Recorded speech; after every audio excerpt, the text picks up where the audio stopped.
have the objective of this session. After the end of this session, what is it that you have to take away? The takeaway is you need to develop a framework for thinking on this topic. Today we are talking about R&D. Tomorrow it might be some other article with respect to science. No matter what article is coming, you need to align that information in such a way that it is useful for your final exam. I keep reiterating the same point again and again every day so that you are trained to think like a policy maker. You are a problem solver. I keep telling you the same thing every day. Okay?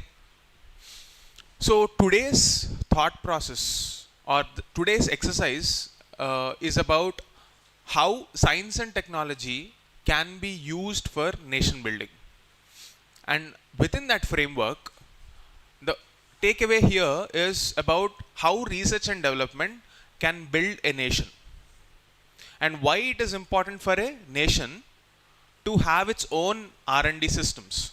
What will happen if we are not focusing on R&D? Okay. How many of you have basic economic classes? Any background? I'm linking science and technology to economy. I will link science and technology to GS1, Indian society. I will link science and technology to environment and every other subject. Okay. I want your participation, guys. Just start thinking. This is not a information. It should not be a one-way communication. Why is science and technology important for economy? Okay, just a guideline. From now on, whenever you say generic words like better in what direction, in what magnitude, and why it is better, start thinking like this so that you are specific. Maybe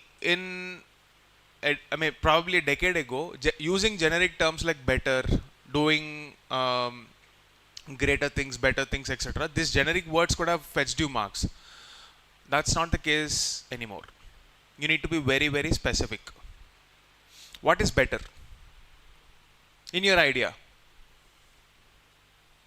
Like you can be at least thinking in a specific direction. What do you mean by better here? Okay, sustainable ecosystem for environment angle, but I'm talking about economy angle. See, you can build infrastructure normally also. Why is science and technology relevant there? What is the expected outcome by having R&D?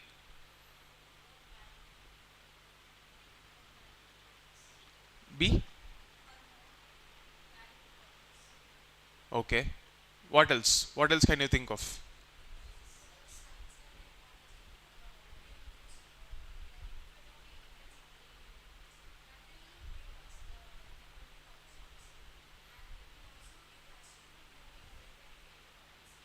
Can I say R&D is about efficiency? In economy, there is a term called incremental capital output ratio. I'll just give you an example. Let's say you have a steel plant. Okay, to produce 1 ton of steel, you will still need some equipment, right? It's not like a small food stall or anything. The initial cost of investment is still heavy. And you are designing that steel plant for 100-ton capacity, for example. But what if the demand is 101 ton? For that extra 1 ton also, you will still have to procure the land. Real estate is so expensive. You will have to set up the machinery. You have to set up all the technicians there. Is it viable to invest on a plant for that 1 ton alone? Need not be. What if you can create efficiency within the system, within the processes, so that instead of 100 ton, we are producing 101? Okay. How do we do that? Through R&D. So incremental capital output ratio is the additional cost required for setting up one additional unit, or whatever is the cost. It is ratio. Ratio means there is a division. So for every additional unit that we want to produce, how much cost is it going to incur? To reduce that, we need R&D. This is the economy angle. Now, from a society angle, why is it that India has to invest on R&D? From a social angle, think. See, if India has a good scientific temper and a big talent pool, how is it good for Indian society?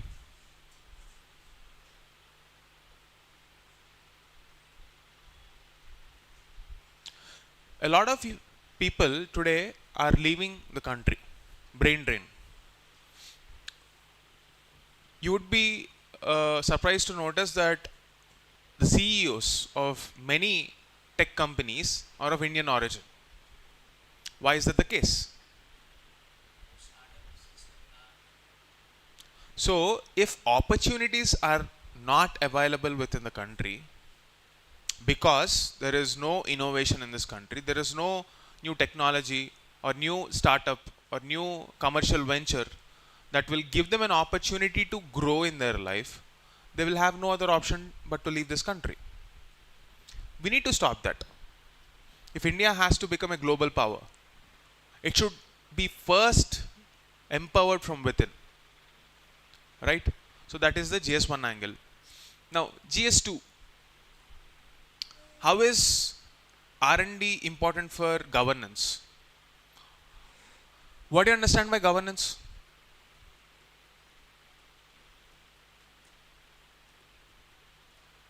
See, first we will understand this theme of R&D, link it to different subjects, and then come back to the article. This is how I want you to start thinking. What is governance? Any idea? At least you must have heard about this term governance. What do you mean by that?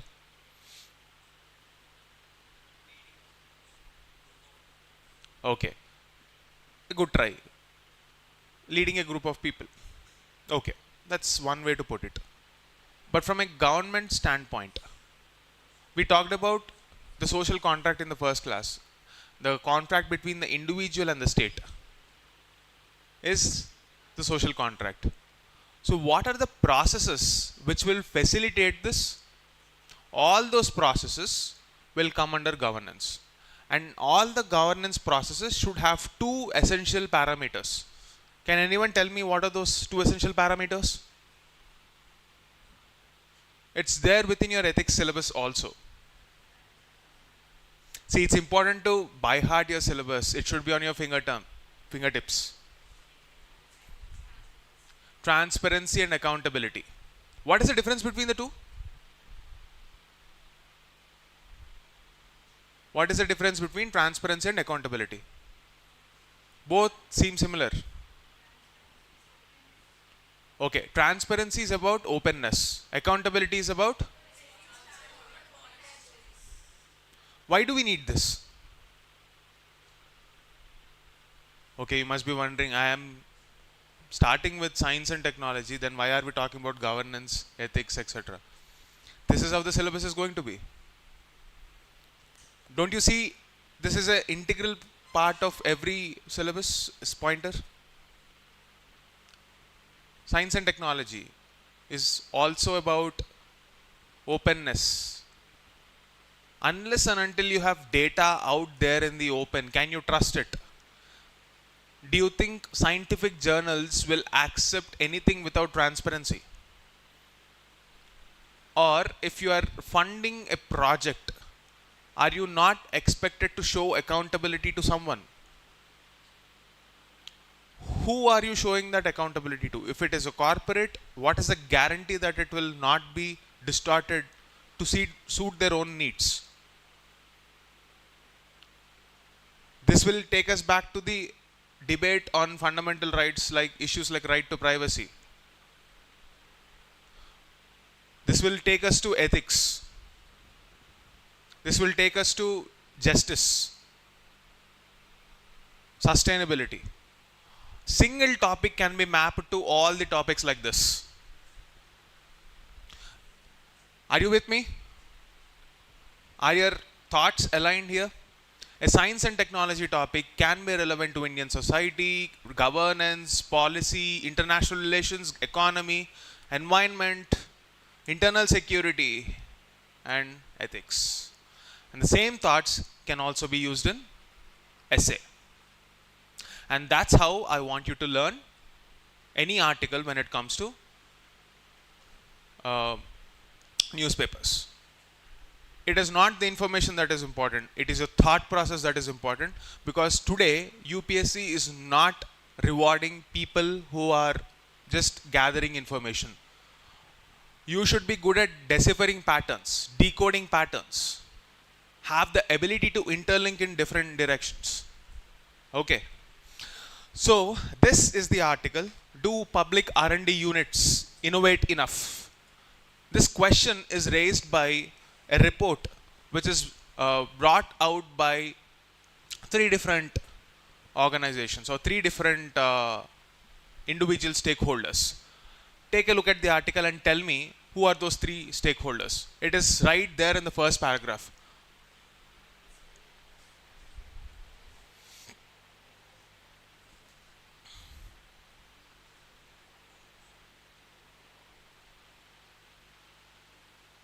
Office of the Principal Scientific Advisor, Confederation of Indian Industry, Center for Technology, Innovation and Economic Research. See, why do you think there are 3 different stakeholders here? See, the focus will always be on the why, not the what. I want you guys to take a guess at least. Office of the Principal Scientific Advisor, leading the charge for innovation in public funded R&D organizations. See, there will be a representative of the government who will want to see how our science projects are leading to certain outcomes. You need to have an advisor. Government is not, see, even the politicians or legislators, the government, everyone involved. It's not like they are scientists. It's not like they are meant for different specific objectives, like experts in that field. You always need experts to support the government. Tomorrow, even when you enter as journalists into the system, you will have to consult specialists, right? Your ability to have an awareness on any given topic will make you flexible enough. So if any expert help is needed, you will take that. But again, having said that, you are someone who is aware that the plans that we are designing, the policies that we are designing should also be economically feasible, administratively viable. We spoke about this the other day. You should always be practical. And that's why for every aspect of governance, or to make that policy into a reality, we will bring in many stakeholders. In this case, the biggest problem with India's R&D ecosystem is that the private sector players are not participating enough. And the amount of money that the Indian government can invest in R&D is just not enough when you want to compete on a global scale. So, what are the problems? How do we solve it? If you understand the problem better, we will be able to solve it better. It's as simple as that. So, you need to have wider consultation. That's the reason you have also the industry. Industry also wants to participate in the research system. It's not like they don't want to. But when they are investing certain money, if they're not able to see the commercial angle of it, why will they invest? Because at the end of the day, in a competitive world, companies thrive on profits, and it is not wrong. Ethical capitalism is not wrong. There is a concept called stakeholder capitalism. That is, you can find this term, you can just write this down, stakeholder capitalism by World Economic Forum. You'll be surprised to know this is the same idea which was brought out by Gandhiji many years ago. It's a different version of the same concept called Sarvodaya, wherein the wealthy individuals are supposed to take care of the society. Stakeholder capitalism is also a rough version of the same thing. The, the company owners should take care of all the people working for the company as if they are stakeholders themselves. So this is called stakeholder capitalism and ethical capitalism. It's not wrong. But if they are not spending the money wisely and if they can't see an outcome, don't you think it's a waste of money? So they don't want to invest in such activities. What are their problems? For that reason, these organizations are there.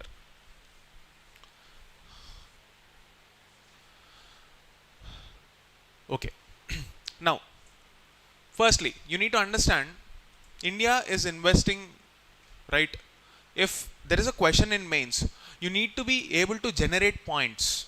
Like, why is India spending money on R&D? It's not that you don't know it, but your reaction time should be reduced in the mains examination, so they should be on your fingertips. It all boils down to pragmatic application, like very practical application of this knowledge. How to write an answer boils down to your thought process and the reduction in the reaction time on the day of the exam. You need to generate points very quickly. It's not like you don't know. Why are we spending money? Because we want welfare. It's a simplistic answer. But that simplistic answer will not give you an edge. You need to be very precise. So look at this. What is the core function that is expected when a state is investing in R&D? Solve long gestation, high risk problems avoided by private sector. This is the most important point. Very specific. What do you mean by long gestation? What do you mean by gestation period? The time period required for that research to see some action. Long gestation. High risk problems. What do you mean by high risk problems? When you invest money in that, the possibility of that research yielding something that has a commercial output is low. So it's a risky proposition. Let's say, for example, ISRO, whatever ISRO is doing, if a rocket fails, it's a huge cost for a private company. But if we don't invest in that, we are going to be left behind.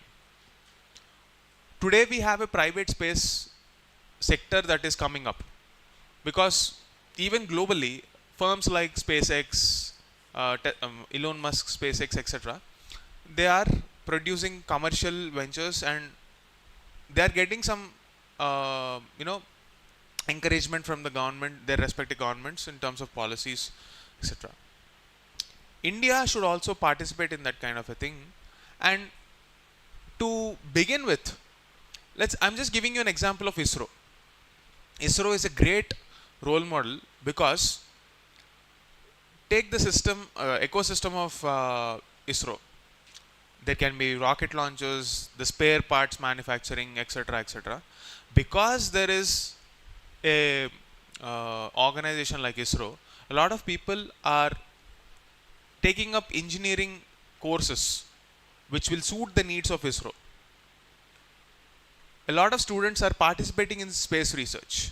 They are creating startups, and those startups are creating more opportunities and jobs for this economy. Space is the next big thing. How was it possible? Because for decades together, India invested in the R&D program of ISRO. Long gestation, high risk. An example. And they are usually avoided by private sector. So these are the core areas where the governments are expected to invest. Now, second point, strategic sovereignty. What do you mean by this? Let's say, for example, you have today AI, ChatGPT, DeepSeek, etc., etc. Why are we all scared about these AI models? Because they'll take away our jobs. But the governments are scared even more because if all the information is held with a foreign company, Today we have organizations like OpenAI, Google, Facebook, Meta, Apple, etc., etc. All this so-called FANG companies, FANG, they're called FANG companies. These big companies are competing with China. Where does India stand in this race? Nowhere. But India is catching up. It is trying to build its own AI models. It's going to create its own LLM models. You know what are LLMs? So if you are not aware of these terms, don't worry. Whenever the article comes up, we'll deal with the basics. Okay. So in these sectors, India is not catching up. But we have to. Otherwise, we will depend on some other country.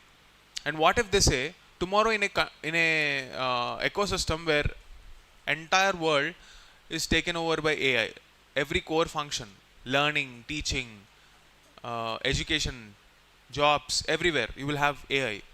And we don't have the necessary ecosystem for supporting ourselves. Just like how we were discussing about hydrogen the other day, where we are dependent on fuel from some other countries. The same case will happen here. If we want that strategic autonomy, we need to have our own R&D, our own ecosystem. And for that reason, we have to invest in R&D. So what is the first objective? Solving the core problems of our society and invest in those areas where the gestation period risk is very high, and for our strategic autonomy. And the third point, inclusive knowledge. Promote diversity in STEM. Do you know what is STEM? Science, technology, engineering, medicine, and all the other associated technical fields where women usually don't participate. Because this is again a social problem. Women are not expected to take up longer longer gestation educational paths, like say for example PhD, or a lot of women are expected to drop out just after their bachelor's. They're not expected to take up jobs. So there is traditional role that women should just be caregivers in a traditional society. The notion should change because we need more women participating in the economy. So, tier 2 innovation. What do you mean by this tier 2 innovation? You will see a lot of social media videos that with a simple DIY videos like do it yourself. They will be making some beautiful aesthetic articles, etc., which can be sold. That is one level of it. Just aesthetic innovation. Then there is this technical innovation where you will be using batteries, or you will be noticing that some motors, using the basic scientific principles, there is some so-called jugaad, or a easy way to make things work. If that idea is taken to a innovation lab, incubation lab, where this idea is nurtured, refined, processed further, there's an opportunity for us to build world-class product. Just because they are from tier 2 towns, they do not have access to these fancy labs. And that is where India should innovate, should invest in innovation. Okay? So when you think for the next time, why is it that this country needs R&D? These are the points that should pop up in your mind. Don't say better again. Now you have an answer. Why should India invest in R&D? Great. Next, all these points. So this is the keyword. R&D is a strategic capacity for self-reliant governance and resilience. I am not teaching you just the concept. I am also training you to write answers in a quick manner. Whenever the next time, whenever there is a question on why R&D is important or anything, right away, just like that, you can generate points. Having these keywords on your fingertips, like words like long gestation, high risk problems. These two keywords will help you reduce the time taken to communicate your idea. Okay. So newspapers can also help you like that. These words are picked from the newspapers only.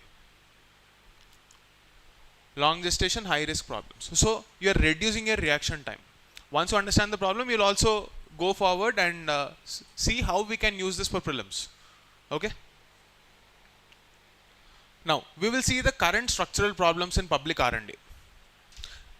This is not there in the article, but this is a framework to think.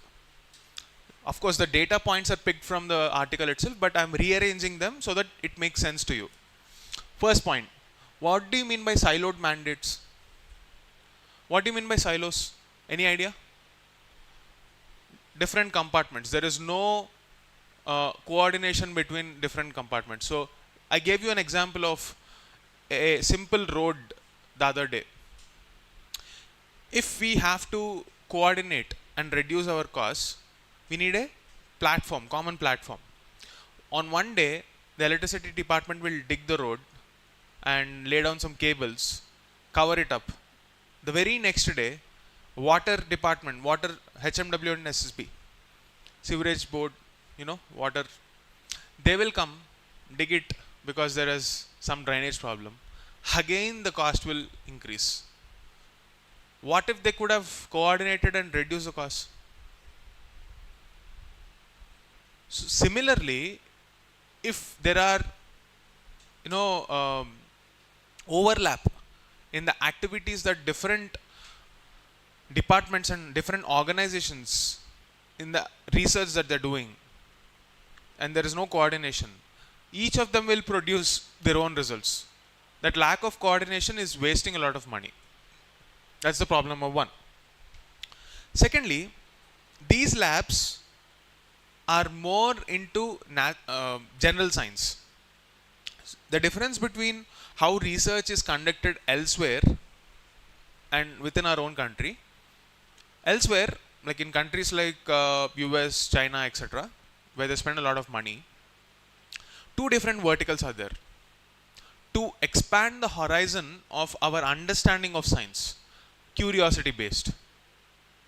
And there is a parallel innovation which is based on commercializing whatever scientific principles that we are thinking. For example, ChatGPT is based on an experiment funded by a lot of people because they wanted to see how this idea will work. Today they are translating that into some commercial activity and all the other companies are catching up. Unless and until we have this commercial viability, R&D cannot sustain. We can't keep on pumping money into that without seeing some outcome. And the very fact that we will look at any company that invests in this with skepticism will probably make them look like some kind of a demon or something. Just because capitalists are investing into some R&D, we are always scared that there will be something that they will do with this data. They will tweak the system. Like every capitalist is only looked at from a negative standpoint. Is that the problem of the capitalist or is it the problem of the people? Neither. It is not the problem of capitalists. It is not the problem of people. Bad apples or bad people exist everywhere. This is where we have to go back to our social contract. In the social contract between an individual and the state, what is the responsibility of the state? To ensure that trust is not eroded. It is our right to doubt them. And it is the duty of the state to ensure that regulation is there, because there might be 99 cases out of 100 that people are good, but that one case will erode the trust, because if it affects a lot of people, it will impact the people. For example, we all took those vaccines, COVID vaccines. We didn't have enough data, but we had to take it because that was the situation back then. Years later, a couple of years later, they come up with a data pointer saying that maybe this can put you in a risk. Had we known that, we wouldn't have taken this at all, right? At least we need to have a choice if we want to take it or not. And how do we take those choices? Based on the information we have. If we don't have that information, it's like, trust me bro, I'm just telling you. Take my word for it. Okay, I took it. And then they'll be like, okay, you may die. We don't know. And that's not the kind of system we want to be a part of. Right? So for that purpose. Then, weak startup pipelines. Only 25% of the labs the publicly funded labs are supporting the startups. Like I told you, they should be mapped to certain outcomes. If they're not even helping startups, if they're not coordinating with them, why are they existing in the first place? Just because you're in a government organization, there should not be a job guarantee kind of a thing. It's not that these organizations are behaving like that, but the culture set there is not tuned to the startup world, the fast changing startup world. Even the scientists slog there for long hours. Their social life is also very difficult. They'll have to search for funds, they'll have to think about what to do next. It's not easy for them either. But the entire ecosystem is neither helping the scientists nor the startups. So we need to align those. Probably bring some element of trust within the scientific community and the startups. And the starting point is to know where we stand. This is the reality. And there is no global collaboration because the data pointer says that 15% of the labs only engage internationally. So whenever you're writing these points, you can quote this report. You can highlight that point. So this can go into your notes as the problems of R&D sector. There is a gender gap. The report says that there is a gender gap. What do you mean by gender gap? A lot of women are dropping out from research. Youth are not participating. How many of you think, like, you all have friends, right? From your school, can you think of at least a couple of people who went on to become scientists? It's very rare. Why? Again, it has got something to do with our social structure. Today, you are more likely to respect a social media influencer than a scientist. A social media influencer who might be promoting betting apps because they're wealthy than a scientist. So this takes us back to GS4 ethics. There is first line of the syllabus called values. Value in ethics generally means our preference. Values is not good or bad. The judgment we impose on a certain value, whether it is good or bad, depends on our personal morality. The lens, let's say you are looking at an object through a tinted glass. You will look at it from that lens. If it is red, you look at it in red. Blue, whatever may be the color of the glass, you will look at that object through that lens. So if you impose a certain thought process on a preference and say this is good or bad, hey, this person is stealing, it's bad. The act in itself can neither be good or bad. Your decision makes it good or bad. Similarly, what is our preference? Like, coming back, why are we talking about that? Today, we are not respecting or creating that respect for scientists. Not just scientists, even teachers. Teachers are someone who can provoke you to think. What is the kind of social respect we have today? It's not the same as how it used to be previously. Even educators are reduced to mere service providers. India, that gave this world the Guru Sishya Parampara, the respect, the kind of mutual admiration that a teacher has for a student and a student has for a teacher, is eroding. And this has got a lot to do with the clash with the value system. It's not that across the world the value system is like that. Even teachers are respected elsewhere, but in India, because of the competitive nature,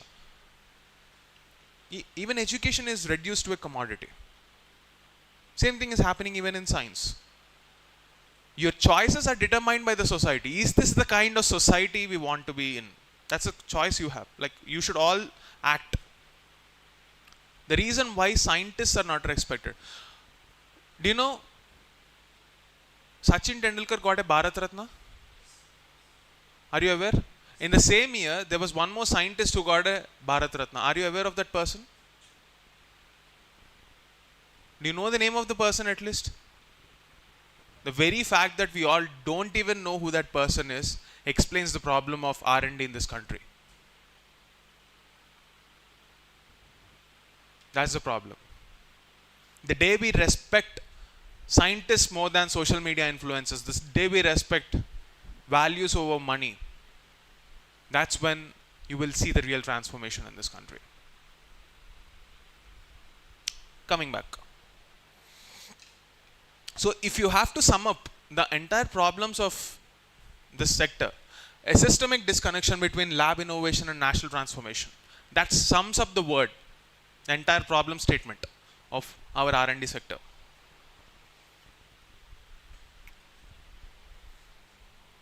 Now, if we have to evaluate, like I told you, right, we all look at an issue through a certain lens. How do we evaluate the R&D sector?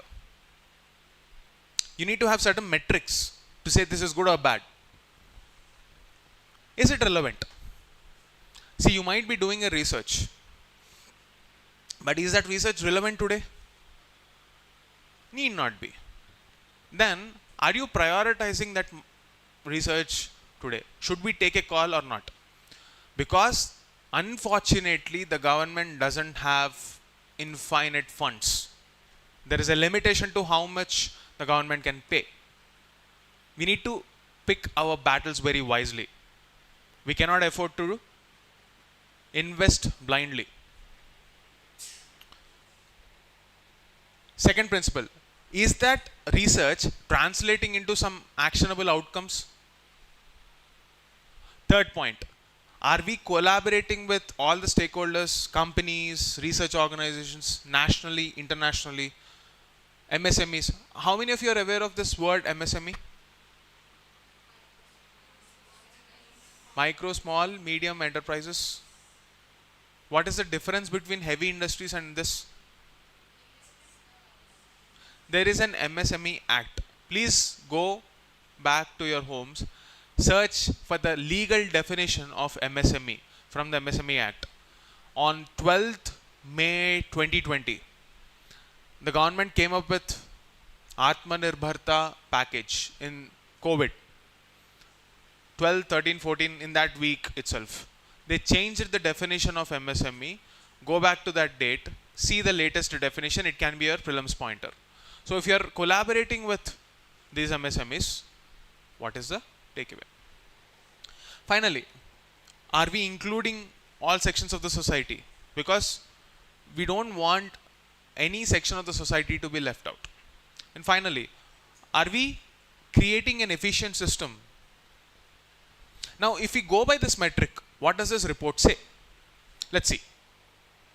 With respect to relevance, only 30% of the labs align. Collaboration, just 15%. We already discussed this point. Efficiency, budget has grown, but outcomes are not, we are not aware of the outcomes. Inclusion, women's participation is very negligible. It remains static, but has not increased. This is not a problem that can be solved by putting in more money. Attitudes at social level can be changed only when the attitudes of the people are influenced. We need to nudge people to change. You just can't throw money and say, hey, change your mindset. It's not possible. Even the wealthiest families in this country today sometimes have a very prejudiced mindset. Whether it is towards women, towards caste, towards a new profession. Do we have the concept of dignity in labor? Dignity of labor? I don't think so. We all pretend like we all have that. But just imagine if you're not a corporate employee and you're doing something on your own. Let's say It can be as small as a small vendor on a street. Do you think the society will actually treat both of them with the same kind of respect? Not really. It all boils down to our social values. By this metrics, this report says that out of 5 parameters, on 4 parameters we are failing, which speaks a lot about how we are dealing with our R&D ecosystem. Time has to change. We cannot afford to continue like this.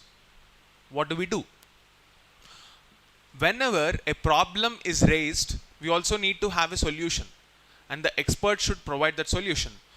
And since you cannot have a complete picture of the ground reality, in your answers you should quote these reports to make them credible. If you want to bring authenticity to the answer, originality to the answer, you can present it in your own way, but the data should always come from trusted government reports only, not even private, government reports.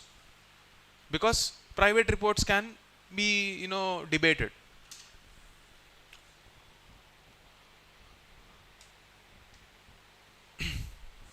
We will see this directly.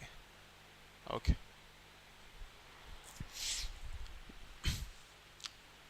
What is the philosophy of reform? How should our reform structures be like? First point, supply push to demand pull. Whatever we are doing today is actually something that has got to do with India's own set of talent. Let's say we are good at a sector, pharma or space. We are confining our energies only to that. All the scientists that you see today are going back to the same discipline, biotechnology, space, material technology, because these are the domains of science where there is some development historically because of the research organizations. But if you take a look at the number of journals that are of world-class quality, they're very low. It's not because of the lack of capability, but the supporting ecosystem. And to change that, we need to move away from a supply side, like whatever we are good at, and move and focus on those areas that this global demand needs are there, or national needs are there. So our research focus should be driven by India's needs rather than whatever we are good at. So the missions of India, national technology units, we should form those missions, and research budget should be allocated to solve those problems. Let's say, for example, if we want to have semiconductors, we need a semiconductor mission which will focus on making them more efficient and making India a global hub for semiconductors. Similarly for space, similarly for biotechnology, quantum computing, any small area that we are focusing on, it should be centered around that. There is this model called DARPA. This is there in the US. What they do, they'll have very fast cycles of giving grants. It's not like when you have an idea, you wait for decades together to get funding. That's not the case there. Quick funding. Prioritize whatever has the largest outcome. And how they give funds further is they will have some milestones. If you achieve this, you will get more funding. If you achieve this, more funding. So it's time bound. They will be giving money and they will be seeking accountability. We need to have similar kind of a system. And there will be cross-pollination of ideas from the private, from the government, from every possible sector, from students, from interns. You never know. The brightest minds can also be found in the most remotest corners of this country. So what is the outcome that we are expecting? These are the outcomes. Building a future-ready India. How? By strategic autonomy. Whatever sectors we are depending on outside world, foreign countries. For example, we invest a lot of defense equipment from Russia, US, France, Israel, etc.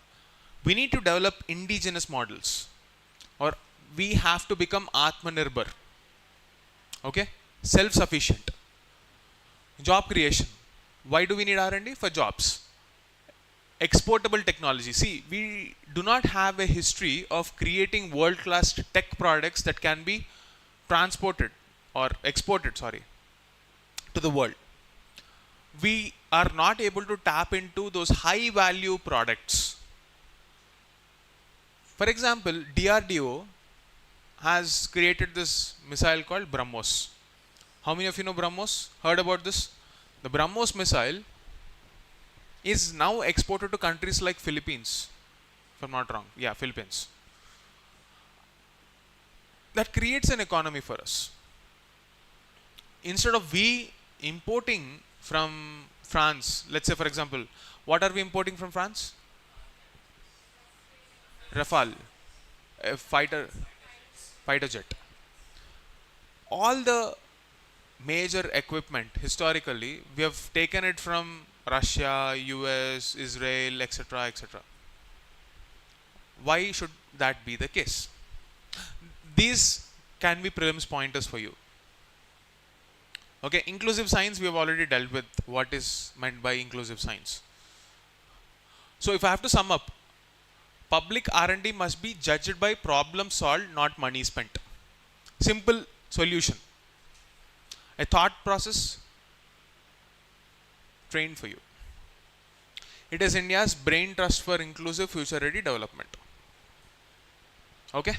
Now we will be taking up the second article in a similar line. I have explained the thought process involved in dealing with science. Now, after reading this entire article, did you get a perspective on how to prepare science and technology? Are you expected to be a scientist? You just need to know basic common sense level science principles.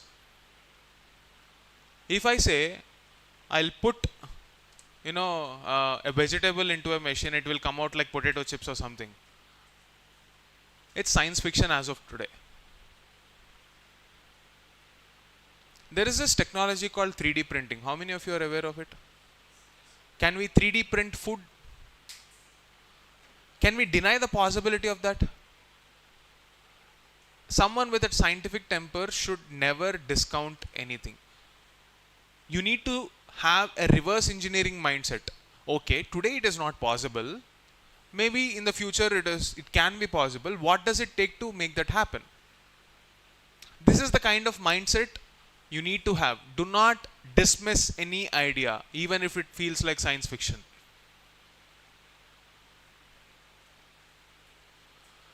Okay. How many of you thought that AI technology would, be accessible to people in such a short span?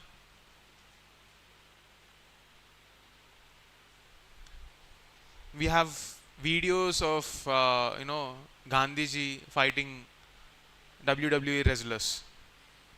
That's probably the worst possible use case of AI, but we still have that. How many of you thought that it would be possible? And also there is danger of AI. Like say for example this deep fakes issue. Misinformation. Technology is a double-edged sword. It's neither good nor bad. For example, nuclear fission is a scientific principle. Is it good or bad? Neither. It's neither good nor bad. It's just science. It's just there. It's a fact of life. The humans behind that can decide if it is good or bad. You can either make an atom bomb or a nuclear reactor. What you do with it is your prerogative. And that's why ethics is important in a society. You might be thinking of a short-term gain, but for a long-term sustainable legacy, you need to do the right things, the hard things. Which brings us to the second article about vaccination. What is the problem here? Thanks to COVID and the vaccines therein, A lot of people today are very hesitant to take vaccines.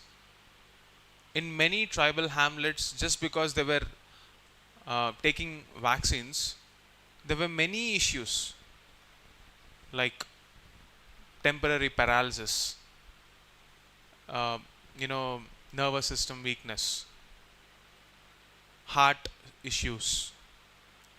These are documented cases. There is no established research on what is happening even today. When there is so much mistrust, even the vaccines that proved to be very effective, people are not taking them today. So trust is such an important element in governance that you can create world-class products, but if people don't trust it, or if something happens in the past that has completely taken away that social trust, do you think governance can be easy? So trust is the invisible grease that keeps the engine of governance running. It's like that grease which reduces that friction. In the absence of that element, no matter what you do, you cannot convince people. In this context, the problem is described as vaccine hesitancy. Vaccine hesitancy is also an ethical issue, because if you are aware, like let's say you are a leader with all the good intentions for this country, you know that there is a solution. You know that if people take this vaccine, we can not only save their lives, but practically speaking, we will ensure that the cost of healthcare is coming down significantly. The purpose of vaccines, please remember this. I picked this line from Navjot Singh Sidhu, who is a cricket commentator. While he was talking about one of the incident many years ago, he gave a very beautiful line that stuck with me for a very long time. It's always better to prevent and prepare than to repent and repair. I keep using the same line in a lot of contexts. You can use this even in your mains exam. It's always better to prevent and prepare than to repent and repair. With the same mindset, vaccination is an answer for many preventable diseases today. See, as such, we already have the burden of non-communicable diseases, diabetes, heart stroke, cancer, all this lifestyle diseases. Back in the day, many decades and centuries ago, why do you think people used to have so many kids? Because not a lot of them would survive because of preventable diseases like this. Today that's not the case. Are we moving backwards? What is the importance of scientific temper and trust? Why is it that people should demand accountability from scientific organizations also? Why should we demand accountability so that crony capitalism or the bureaucrat, politician and capitalist nexus do not erode this public trust? This is a case to the point. So there is this World Health Organization report which says that the preventable deaths because of vaccination, thanks to COVID and other issues, they are taking a backseat. People are not taking vaccines. Why is vaccination important? Because it will prevent child mortality. It will build herd immunity. Do you know what is herd immunity? Anyone who has survived COVID will definitely know what is herd immunity. We all know herd immunity because we all have that now. Probably in a pandemic, when you survive that pandemic, all of us will have that immunity against that particular strain of virus. Okay, that is herd immunity. So vaccination gives us that herd immunity. Even if you're transmitting it, it will not affect our body because our body has enough mechanisms to support our systems. And it's a cost-effective intervention because a lot of lives will be saved, your public hospitals are not filled with emergencies. Just visualize what was happening in May 2021.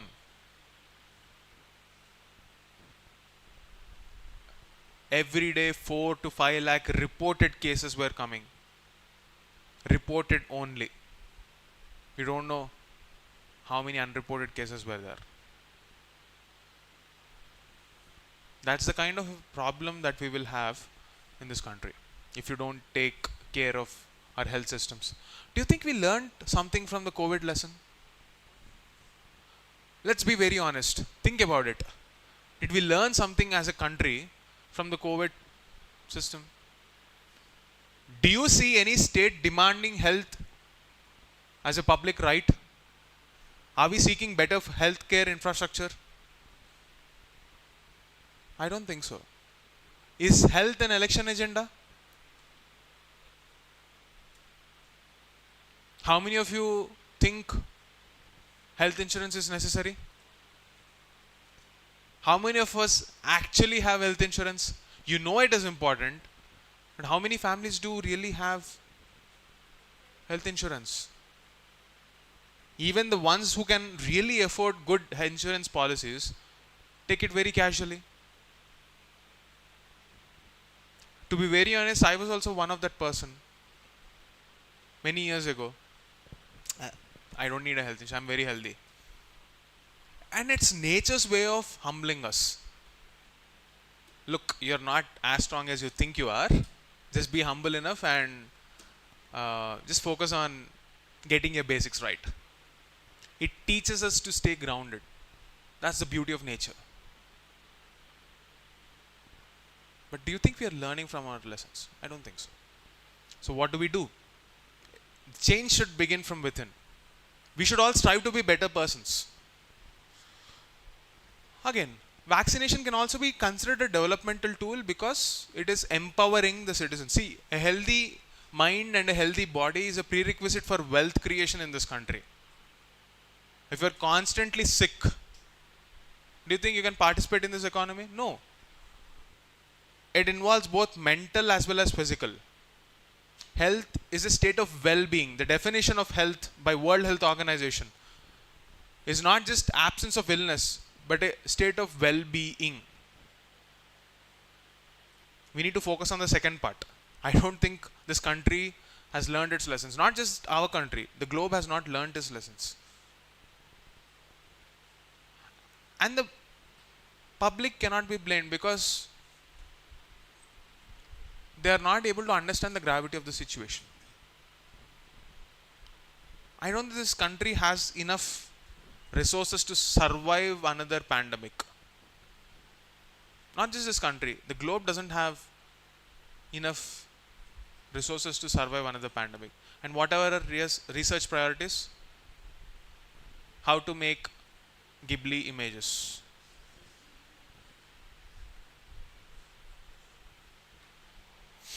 We need to think, are we prioritizing the right kind of values? What does the article say about what happened after COVID? In 2023, 14.5 million children missed vaccines across the globe. There is a budget disruption for regular immunization activities. There is a misinformation surge. There is logistics disruption. All of this are happening in the most vulnerable countries, not just India, across the globe. Many African nations. Is this progress? And on top of it, we have a double whammy of AI taking our jobs, climate change induced disasters. What are we even prioritizing? Sorry? Okay, I'll finish. So, these are the structural bottlenecks. Global challenges, India specific issues. There is not enough funding, the health systems are fragile, the vaccines that we are looking at, they are only hoarded in a few countries, access is denied. And the same specific issues to India. There are some pockets like tribal pockets, some areas of East India where immunization is not happening. Urban poor are missing the doses. Misinformation is spread, and some 25% of the children are missing the vaccination schedules, which are making them immunocompromised. We have some institutional responses for this. You have the Gavi Alliance, Global Vaccine Alliance, which brought up a catch-up initiative in 2023 to fix this problem. In India, we have this Indradhanush program. There is a universal immunization program, and like you told, there are some pockets within the country where this vaccines are not reaching. The mission Indradhanush is meant for that. And there are some milestones where India has achieved that was discussed in this article. You can go through those milestones. And finally, I'm just talking about the cost of neglect here. If we are neglecting immunization, it will have a cascading effect on our life. We have already discussed all of that. So, what is the takeaway from this article? We need to ensure vaccines as public goods. Public goods are the goods which are given to the public not as a donation. It is their right. Because we want to keep the nation healthy, and only a healthy nation can participate in nation building. And this is true across the globe. Okay? So how else can we use this article? In health, GS2, we can use this National Health Mission, immunization related data, all the child welfare schemes that are mentioned. In those dimensions, you can use that. In GS3, how systemic responses can disrupt the entire system. Okay, any health issue can impact economy. What is the cost associated with a public health disruption like COVID? And you can include this even in essay topics like public health failures, silent cost of inaction, global health equity challenges. These are the dimensions in which you can use this article. So today we discussed how to look at science and technology. This is not just an article on WHO, or not just an article on R&D, some report. We have trained ourselves to look at how to read science and technology, and what is the end objective of reading science and technology. I hope this session was good enough for you to open a lot of dimensions and rewire your thinking. Is that okay? Clear? So always ask questions. Why? How? Seek that clarity, seek that structure. That's when you actually start seeing some positive results in your preparation. Every activity that we do should have an outcome. Now, what is the outcome today? Just loud answer. I will be happy to hear your perspectives. What is the takeaway for you? You understood, at least from your perspective, the definition of better. You have a more clearer answer. What is your takeaway? Exactly. How science and tech can be linked to different syllabus pointers. This is the takeaway, not just a couple of articles. Okay? That's it for today. We'll meet you tomorrow. Have a good day.